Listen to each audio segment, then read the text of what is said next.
Tonight, the internet is hungry for diversity and vengeance. But mostly, they're just hungry.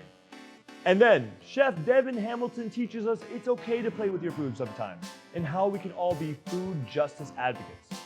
Rock City Cake Company still hasn't kicked us out of their loft yet, so I'm Afsheen Misaghi, and this is 15 Minutes Late.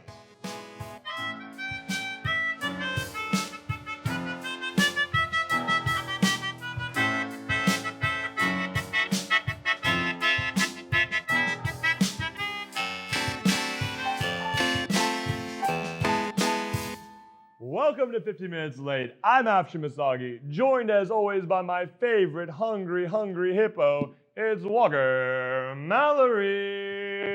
I mean, what can I say? Walker, tell the people, what was your favorite restaurant growing up? Probably O. Oh. But what do they serve at O?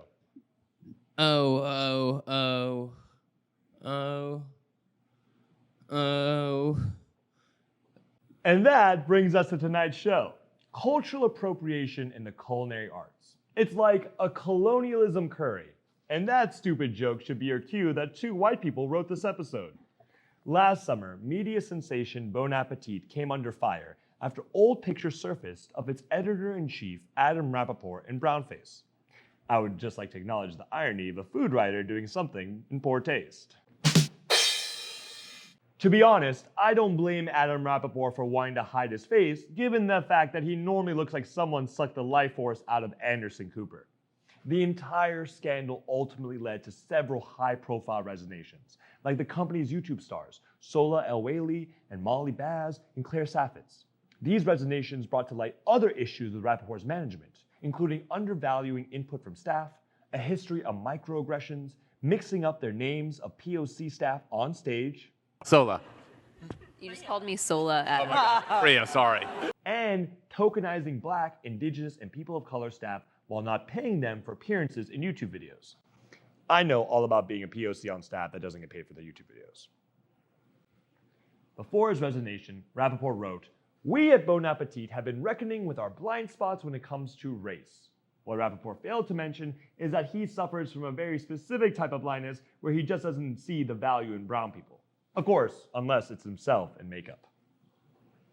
Bon Appetit has been working hard to reconcile for all this by rebranding to be a more inclusive space, hiring more BIPOC staff, and restructuring how they compensate their employees. You know, all the things you only do when you're caught doing all the things you shouldn't.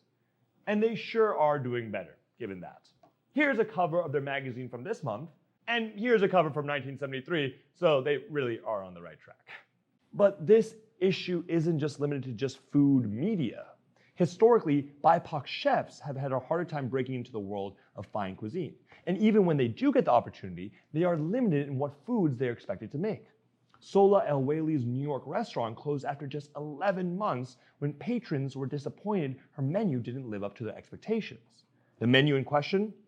High-end takes on things like fried chicken, mac and cheese, and deep-fried avocados. All the things white people should love, but for some reason don't when a person of color makes them. Basically, the world would be fine if I opened up a restaurant slinging classic Persian dishes like ghormeh sabzi, kebab, and tatik. But if I wanted to open a brunch spot serving the same exact eggs Benedict as every other brunch spot, there'd be a problem. Also, a quick aside about the deep-fried avocados. White people, you have totally ruined avocados. I saw a recipe recently for a keto BLT stuffed avocado. You are literally gentrifying a fruit. If there was any way you could open up a yoga studio and a wine bar inside an avocado pit, you would. There are entire YouTube channels, Instagrams, and TikToks dedicated to making bastardized versions of cuisines that are deeply important to other cultures. Because for some reason, someone has to make a cheeseburger version of absolutely everything. And look, I know this is a hard topic to reconcile with.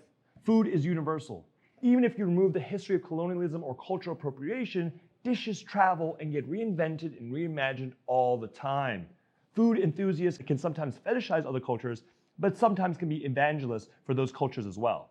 It's a murky topic that has to account for history, politics, and even a person's identity. But countless times we've heard renowned chefs say something like this.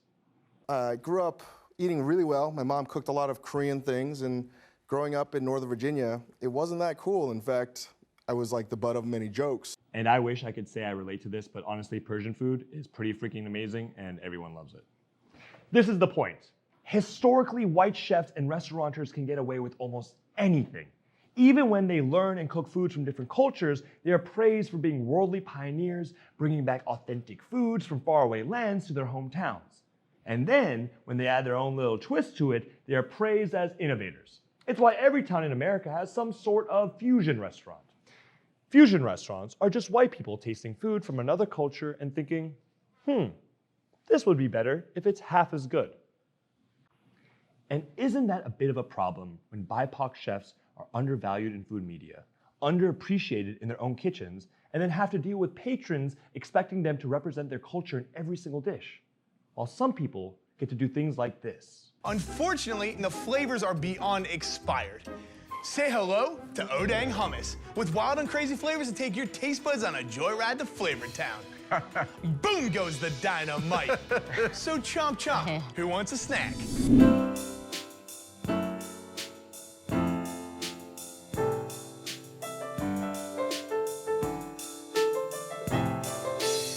Tonight, coming all the way from LA, we got Chef Devon Hamilton in the house.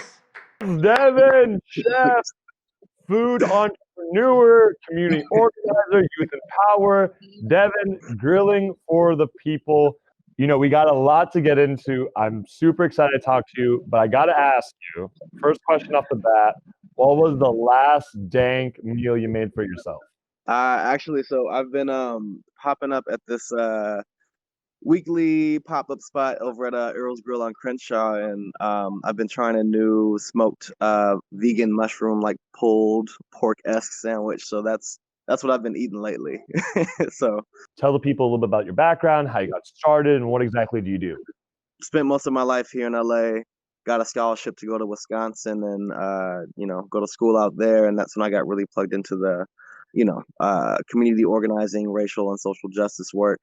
And eventually kind of found that, food is a great vessel to really talk about a lot of issues across the board, really build community and kind of connect people. And actually turned into a space for me to kind of really get deep into my own kind of self-discovery about my own identity, What was initially like, some small kind of cookouts that we'd host in our backyard turned into this big thing that we'd host almost like every other month or so. 20 to 40 to 50, sometimes 60 people in the backyard, and we just, grill out of pocket, whether it was in response to some community stuff or, just, a time that we all kind of needed to get together and kind of organize and just be in community with each other. So that's how the name Grilling for the People came about. When I say food justice advocate, I guess, for myself, that means someone who speaks to all the different levels of the food system, how it's grown, who handles it and how they're treated, where it goes to, how it's prepared, how it's wasted, and just kind of that whole cycle, right? So someone who is able to kind of understand the many different layers of the food system and how it really does. It's one of the most intersectional systems out there that really touches on every part of our life. For folks to become better food justice advocates, I think a lot of it is around how we consume,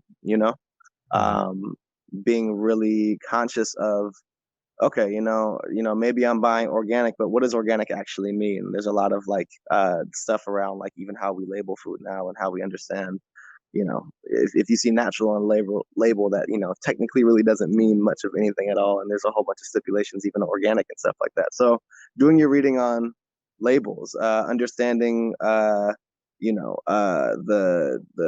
seasonality of different foods, looking at, again, labels to see where stuff is sourced from and understanding, some different corporate practices and maybe having some preferences in different companies that, maybe has better, food practices than other ones. There's weight in our buying power, and how we consume. One of the biggest topics we cover is about how chefs that are Black, Indigenous, or people of color, they are really put into boxes or constraints on the kinds of restaurants they can open and the kind of food that they can make. Do you ever feel those constraints as a chef and as a grill master, and how do you break free from those? What I want to do and what I'm trying to push forward is exploring how the Black identity, intersects across all these different cultural, food and cultural practices, and kind of all the different layers of intersections that you kind of see with that. And so I think oftentimes, as someone who does identify as Black and is in this food world, when you think of Black food, first thing that most people think of is, the unhealthy side of soul food, the Sunday dinners, right?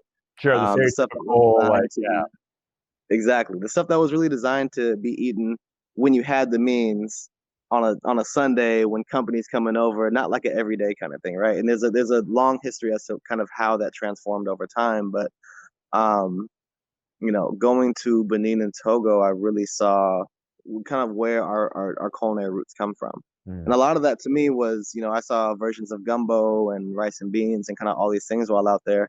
And also a lot of different things that I've never had, like fufu and all these other kind of fermented, really delicious foods that were new to me, with these different food ways and ways of, preparing foods and flavors and textures and kind of all these things, right? And so that's been a challenge. It's been tough. It's been exciting.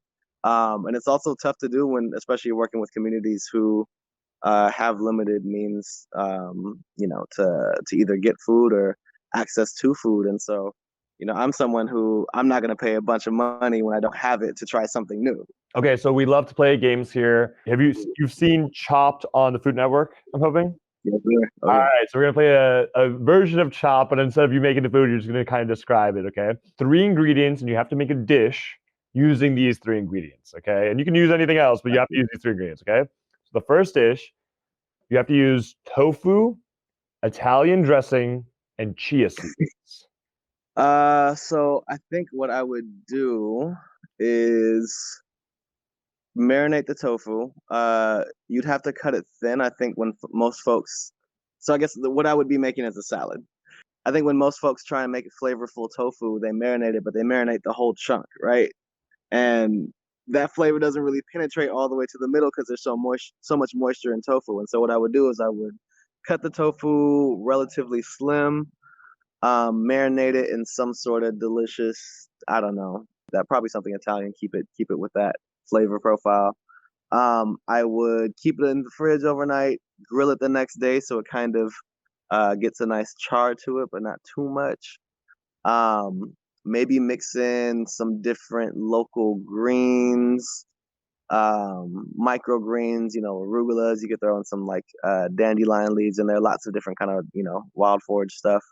I'd toast the chia seeds and maybe add, I don't know, some quick breadcrumbs or something like that in there, so you get some different kind of textures in there. Second one, quinoa, yogurt, and cucumber. I think I would go maybe with some sort of tandoori style chicken dish wrap or something with that. So maybe make a flatbread, make some sort of curry lime yogurt dressing or something like that.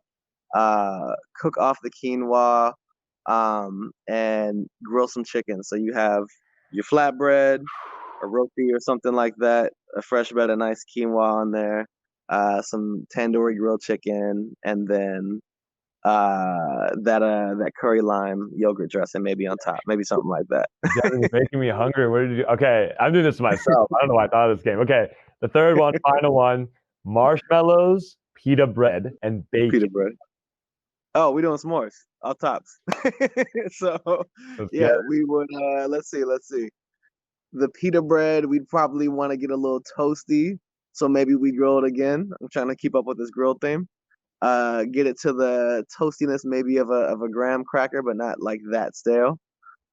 Toast your marshmallows, put your chocolate in there. Gotta go dark chocolate, can't go, too sweet with this one.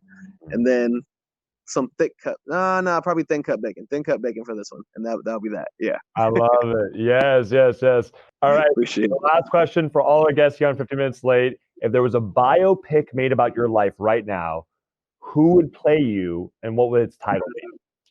I think I would keep it a self-titled, maybe like Grilling for the People or something or other like that. I don't know. Just keep it simple. I'm here for the simplicity. And my girlfriend is watching One-on-One right now, and I keep forgetting the name of the dude in there. Arnez. His name is Arnez in the show. I don't know the actor's name though. But if you look up Arnez One-on-One, that's maybe who I'd have play me. Robert Richard? Maybe. I have to double check that. Yeah, no, I think know. it's Robert Richard. All right, Grilling for the People coming to a theater near you. We got Devon Hamilton in the house. Yes, Grilling for the People. Yes, thank you, Devon. Joining us tonight, Walker. Any last words for the people at home? Stay somewhere, okay? Just stay somewhere. Put a mask on. You heard it here first. Love you guys. Thank you for joining. This is 15 Minutes Late. I'm Afsheen Misaghi. Good night.